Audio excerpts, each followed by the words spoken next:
Episode 17 की शुरुआत होती है जी फाइटर्स और अरिनसू के फेस ऑफ के साथ। गोकू पूछता है कि आखिर तुम हो कौन। अरिनसू बताने ही वाली होती है पर माजिनकू उसे बीच में टोक देता है और वो बताता है कि मैं हूँ माजिनकू। बेचारी का पूरा इंट्रो ही खराब कर दिया। तब वो उसे डांटते हुए बोलती है कि तुम्हें बीच में बोलने के लिए किसने कहा, जब तक कहा ना जाए अपना मुंह बंद रखो। फिर वो अपने आप को इंट्रोड्यूस करती है कि मैं हूँ एक ग्लेंड अरिनसू, और पीछे से माजिनडू भी अपने आप को इंट्रोड्यूस करता है कि मेरा नाम है माजिनडू और मुझे चॉकलेट कुकी बहुत ज्यादा पसंद है। हालांकि ये किसी ने पूछा तो नहीं था पर फिर भी उसने बता दिया। ग्लोरियो थोड़ा हैरान था क्योंकि वो भी अरिनसू के साथ मिला हुआ है पर उसे माजिनकू और माजिनडू के बारे में तो बिल्कुल नहीं पता था। तो वो सोचता है कि आखिर इसका प्लान है क्या, आखिर ये करना चाहती क्या है। तभी बुल्मा पिकलो से बोलती है क्या ये तुम्हें माजिनबू की तरह नहीं लगते, और पिकलो भी एडमिट करता है कि हाँ ये बिल्कुल उसी की तरह है। और तभी गोकू की नजर पड़ती है ड्रैगन बॉल पे जो कि माजिनकू के हाथ में थे। गोकू बोलता है अच्छा क्या वो तुम ही थे जिसने तामागामी नंबर 1 को हरा के ये ड्रैगन बॉल ली। पर माजिनबू एक स्माइल के साथ बोलता है कि नहीं, वो मेरा छोटा भाई था जिसने उसे हराया, मैं तो तामागामी के सामने बुरी तरह से हार गया था। ये सुन के गोकू भी थोड़ा कंफ्यूज होता है और बोलता है कि इसमें इतनी प्राउड होने वाली क्या बात है। तभी बीच में सुप्रीम काय आते हैं और उनको देख के अरिनसू थोड़ा चौंक गई थी। सुप्रीम काय बोलते हैं कि बहुत समय बाद मिले बड़ी बहन। फिर अरिनसू एक स्माइल के साथ बोलती है कि अगर मैं गलत नहीं हूँ तुम ना हारे हो ना, तुम्हारी हाइट तो अभी भी उतनी है जितनी पहले हुआ करती थी। दरअसल आखिरी बार ये बचपन में ही मिले थे। तब वो बताते हैं कि गोमा ने विश मांग के मुझे बच्चा बना दिया है और मेरे दोस्तों को भी। तब अरिनसू बोलती है अच्छा तो ये रीजन है तुम्हारे ड्रैगन बॉल कलेक्ट करने का ताकि तुम सब वापस नॉर्मल हो सको। तब सुप्रीम काय बोलते हैं हाँ यही रीजन है, और पता नहीं क्यों इस वक्त उनके अंदर आनिया की आत्मा आ गई थी। तब सुप्रीम काय कंटिन्यू करते हैं तो क्या तुम वो ड्रैगन बॉल हमें दे सकती हो ताकि हम विश मांग के वापस नॉर्मल हो सके। और पीछे माजिनबू तो तितली के साथ खेल रहा था। तब अरिनसू साफ मना कर देती है कि माफ करना मैं ऐसा नहीं कर सकती क्योंकि एक विश ऐसी है जो मुझे भी मांगनी है। तब सुप्रीम काय बोलते हैं कि मुझे पता था कि तुम कुछ ऐसा ही बोलोगी, तुम भी देगासू की तरह इस पूरे डीमन वर्ल्ड पे राज करना चाहती हो ना, और बनना चाहती हो सुप्रीम डीमन किंग। पर अरिनसू हंस के मना कर देती है कि मुझे देगासू से कंपेयर मत करो, मेरे सपने उससे ज्यादा बड़े हैं, क्योंकि जो मेरी विश होगी उससे बस मैं डीमन वर्ल्ड को नहीं उस आउटसाइड वर्ल्ड को भी झुका के रख दूंगी। तब सुप्रीम काय बोलते हैं कि ये सुन के बहुत ज्यादा बुरा लगा, तुम इतनी ज्यादा जीनियस हो कि तुम पूरे डीमन वर्ल्ड में पीस ला सकती हो पर तुम अपना दिमाग एक गलत चीज पे यूज कर रही हो। तब अरिनसू एक स्माइल के साथ बोलती है कि डीमन वर्ल्ड और वो भी पीसफुल, सुनने में ही कितना डिस्गस्टिंग लगता है। तब वेजिटा फुल एटीट्यूड में पूछता है कि आखिर तुम्हारा प्लान है क्या। तब अरिनसू गुस्से में बोलती है कि एक लोअर बीइंग होने के बाद भी तुम्हारा एटीट्यूड तुम्हारी औकात से कहीं ज्यादा नहीं है। एक तो पता नहीं डीमन वर्ल्ड वालों को वेजिटा से क्या दिक्कत है, पहले हाइबीस ने उसका मजाक बना के रख दिया और अब अरिनसू ने भी। फिर अरिनसू वेजिटा को इग्नोर करके बोलती है खैर छोड़ो, मेरे पास एक आइडिया है, क्यों ना हम एक फाइट करें,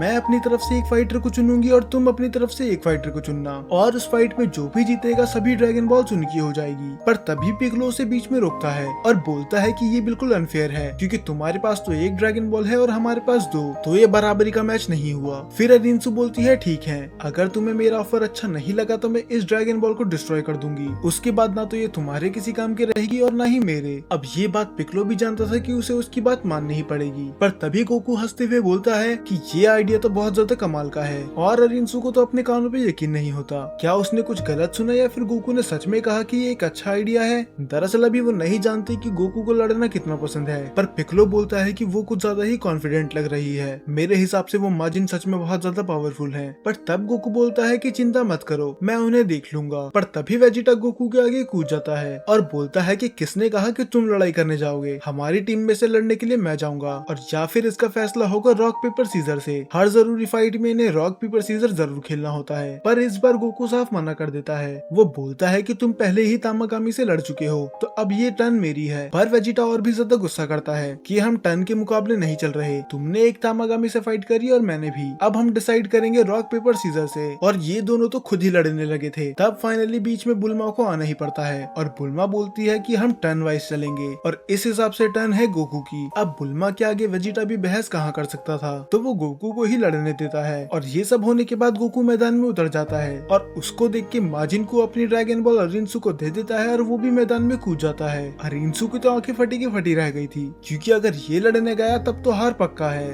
वो उसे रोकते हुए बोलती है कि तुमसे कहा किसने कि तुम लड़ने जा सकते हो। तब वो एक स्माइल के साथ बोलता है कि आप चिंता मत करो, पर इसकी पावर तो अरिंसु पहले ही देख चुकी है। तो वो बोलती है कि बकवास बंद करो और वापस यहाँ आओ, और वो माजिन-डू को ऑर्डर देती है गोकू से लड़ने के लिए। और अब घमासान युद्ध होने वाला था माजिन-डू वर्सेस गोकू के बीच में, और गोकू के एक भी पंच माजिन-डू पे वर्क नहीं कर रहे थे, पर माजिन-डू के पंच गोकू पे असरदार थे। और माजिन-डू के लड़ने का तरीका बिल्कुल ही अलग था। उसके मूव प्रिडिक्ट करना बहुत ही ज्यादा मुश्किल था, क्योंकि जैसे वो लड़ने से पहले कुछ सोचता ही नहीं है, जैसे उसे खुद ही नहीं पता कि वो नेक्स्ट अटैक कौन सा करने वाला है। और यही रीजन था कि तामागामी भी उसे नहीं हरा पाया। पर फिर भी गोकू के पास एक एडवांटेज था, अपने एक्सपीरियंस की ही वजह से वो माजिन-डू के मूव प्रिडिक्ट कर पा रहा था। पर इतना भी काफी नहीं था, क्योंकि वो उसके सभी अटैक तो डॉज कर रहा था, पर गोकू के खुद के अटैक उस पर कुछ काम नहीं कर रहे थे। और इससे फर्क नहीं पड़ रहा था कि वो कितना भी ट्राई क्यों ना कर ले। तो उससे बराबरी करने के लिए वो बन जाता है सुपर सैयन। और सुपर सैयन बनने के बाद भी ऐसा नहीं लग रहा था कि वो माजिन-डू को हरा ही देगा। बाकी लोग बस खड़े होकर देख सकते थे और उनकी तारीफ ही कर सकते थे, क्योंकि उनने ऐसी फाइट आज से पहले कभी नहीं देखी। तो माजिन-डू और गोकू फाइट कर ही रहे थे, तभी बीच में कोई अपना की ब्लास्ट करता है, और ये कोई और नहीं खुद गोमा था, जिसका साइज अब बहुत ज्यादा बड़ा हो चुका है और उसकी ताकत का अंदाजा हम नहीं लगा सकते। और उसे देख के सभी आसपास के लोग बात करने लग जाते हैं कि क्या ये गोमा है। और ये सुन के गोकू गुस्से में पूछता है, क्या तुम ही हो वो गोमा? तब गोमा एक इवल स्माइल के साथ बोलता है, हाँ मैं ही हूँ, the supreme demon king Goma.